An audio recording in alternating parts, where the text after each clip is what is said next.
श्री रामचंद्र जी वनवास के बाद अयोध्या लौटे तो खूब धूमधाम से उनका राज तिलक हुआ। बड़े सम्मान के साथ उन्हें अयोध्या का राजा बनाया गया। राज गद्दी पर बैठने के बाद उन्होंने लक्ष्मण जी को आदेश दिया हुआ था कि भोजन करने से पहले देखो हमारे द्वार पर कोई भूखा तो नहीं है। एक दिन की बात है, लक्ष्मण जी ने श्री रामचंद्र जी से कहा, मैं अभी आवाज़ लगाकर आया हूँ, कोई भी भूखा नहीं है।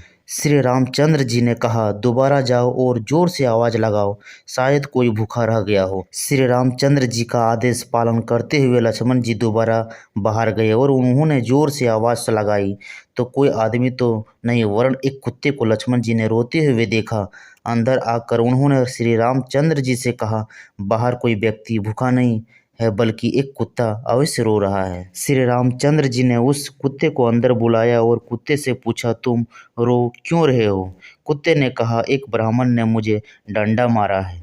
श्री रामचंद्र जी ने ब्राह्मण को बुलाया और उससे पूछा, क्या यह कुत्ता सही बोल रहा है? ब्राह्मण ने कहा, हाँ, यह मेरे रास्ते में सो रहा था, इसलिए मैंने इसे डंडा मारा है। यह कुत्ते जहाँ तहाँ लेट जाते हैं, इन्हें डंडे से ही मारना चाहिए। श्री रामचंद्र जी समझ गए कि ब्राह्मण की ही गलती है, परंतु ब्राह्मण को क्या कहें, सो उन्होंने कुत्ते को पूछा, ब्राह्मण ने तुम्हें डंडा मारा है तो तुम क्या चाहते हो? कुत्ते ने कहा, भगवान इसे मठाधीश बना दीजिए।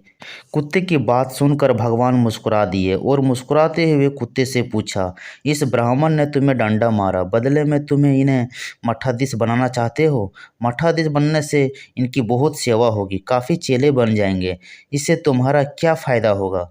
कुत्ता बोला, मैं भी मठाधीश था, मुझसे कुछ गलत काम हुआ, आज मैं कुत्ते की योनि में हूँ और लोगों के डंडे खा रहा हूँ। ये भी मठाधीश बनेगा, फिर कुत्ते की योनि में जाएगा, फिर लोगों के डंडे खाएगा, तो इसकी सज़ा पूरी हो जाएगी। दोस्तों, स्टोरी से आप लोगों को कुछ सीखने को मिला है तो कमेंट में ज़रूर लिखिए, लाइक कीजिए, शेयर कीजिए और सब्सक्राइब।